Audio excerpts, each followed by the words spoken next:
एक वो समय था जब कर, कर के ऊपर कर और कर के ऊपर कर अध्यारोपित कर दिए जाते थे। अर्थात एक आम जनता को यह भी नहीं पता होता था कि हमारे ऊपर जो कर लगाया जा रहा है उसका नाम क्या है। अतः ये 23 प्रकार के करों को समाप्त करते हुए राष्ट्रीय स्तर पर एक राष्ट्र एक कर की अवधारणा पर आधारित एकीकृत इंटीग्रेटेड जिसे अपन बोलेंगे राष्ट्रीय कर प्रणाली जीएसटी को लाया गया। आइए जानते हैं जीएसटी से जुड़े जितने प्रावधान है सब आपको इस वीडियो में जानने को मिलेंगे। और सबसे बड़ी बात, आज जीएसटी को हो रहे हैं 8 वर्ष। इन 8 वर्षों में क्या अचीवमेंट्स है इन पर भी चर्चा नेक्स्ट। जीएसटी अर्थात goods and service tax, Hindi में इसे वस्तु और सेवा कर के नाम से जानते हैं। इसको जोड़ने के लिए हमारे यहाँ पर 122वां संविधान संशोधन विधेयक लाया गया, कॉन्स्टिट्यूशनल अमेंडमेंट बिल लाया गया, जिसके चलते भारतीय संविधान में एक नया अध्याय एक पार्ट जोड़ा जा रहा है जिसे आप 101वें संविधान संशोधन अधिनियम 2016 के माध्यम से जोड़ते हैं। बात होती है कि भारत में जीएसटी लागू कब हुआ, तो आज ही के दिन अर्थात 1 जुलाई 2017 को जीएसटी लागू हुआ था। इसी के चलते मैंने आपको बोला आज 8 वर्ष जीएसटी के कंप्लीट हो चुके हैं। अब बात आती है कि जीएसटी सर्वप्रथम जो है हमारे यहाँ लागू कहाँ होता है, तो आपको बताना है असम राज्य में। कहाँ बोलिएगा? असम राज्य में। वहीं पर जीएसटी सबसे आखिरी में लागू कहाँ होता है, तो आपको बोलना है जम्मू कश्मीर में। याद रखिए उस समय जम्मू कश्मीर जो है एक स्टेट हुआ करता था, ना कि यूनियन टेरिटरी। इस बात को क्लियर है आपको? उसके बाद नेक्स्ट जो जानकारी है वो आप यहां चेक करें।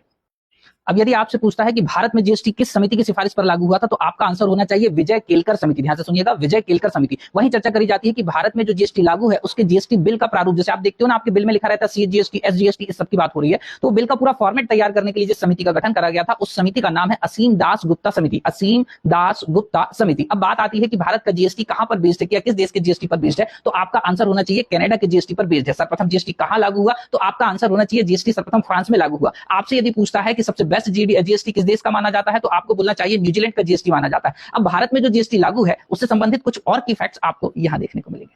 अब यदि आपसे पूछता है भारत में जीएसटी के टैक्स रेट्स क्या हैं, तो आपको बताना होगा 5%, 12%, 18% और 28%। ध्यान से सुनिएगा, भारत में जो 28% जीएसटी की टैक्स रेट है वह विश्व में सर्वाधिक है, अर्थात सबसे ज्यादा जीएसटी में टैक्स रेट हमारे भारत में ही होता है। इसी के साथ यदि कोई व्यक्ति जीएसटी नहीं भरता है तो उसके लिए कितने वर्ष की सजा का प्रावधान करा गया, तो आपका आंसर होना चाहिए 5 वर्ष की सजा का प्रावधान करा गया। अब बात यह आती है कि जीएसटी कितने टाइप्स के होते हैं, तो मेजरली 3 टाइप्स के होते हैं, जिसमें सेंट्रल जीएसटी होता है, स्टेट जीएसटी होता है और इंटीग्रेटेड जीएसटी होता है। ये आपको याद रखना है। एक आखिरी बात यह भी आती है कि जीएसटी की कोई परिभाषा है क्या, तो मैं आपको बोल रहा हूं जीएसटी की एक स्पेसिफिक परिभाषा जो दी गई है उसको ध्यान से सुनिए और आप समझ पाएंगे कि जीएसटी किस किस वस्तु पर जो है लागू हो सकता है। तो इसका जवाब यह है कुछ इस तरीके से कि आपसे ये पूछा जाए कि जीएसटी की परिभाषा के अंतर्गत, तो आपको बोलना है पीने योग्य पानी को छोड़कर, ध्यान से सुनना, पीने योग्य पानी को छोड़कर किसी भी वस्तु अथवा सेवा पर लगाया जाने वाला कर। ये दी गई है जीएसटी की परिभाषा, मतलब जीएसटी किसी पे भी लग सकता है। इसी के चलते टेक्सटाइल जो है आपकी वो पॉपकॉर्न पर भी जीएसटी लगा दे रही है और गरीब के आटे पर भी जीएसटी लगाती जा रही है। और इसी के साथ साथ जीएसटी पर शोषण बाई शोषण जो है आपको देखने को मिल रहा है। बात ये आती है कि क्या इससे जनता को फायदा है, तो हाँ, इतना जरूर कहा जा सकता है कि जनता को केवल एक फायदा है कि उसे एटलीस्ट ये तो पता है कि उसके ऊपर कर कौन सा लगाया जा रहा है। इसके पहले उसे ये नहीं पता होता था। बाकी टैक्स की मार तो वैसी है और सुनने को आ रहा है टैक्स रेट्स अभी और भी जो है आपको चेंज होती हुई दिख सकती है। मतलब आपकी हर एक दैनिक जीवन की चीज पर भी जीएसटी लगाया जा सकता है। बस हाँ, शराब पर नहीं लगाया जाएगा, पेट्रोल पर नहीं लगाया जाएगा। ये आपको थोड़ा सा याद रखना होगा। आई होप आपको सारी डिटेल्स मिल गई होंगी।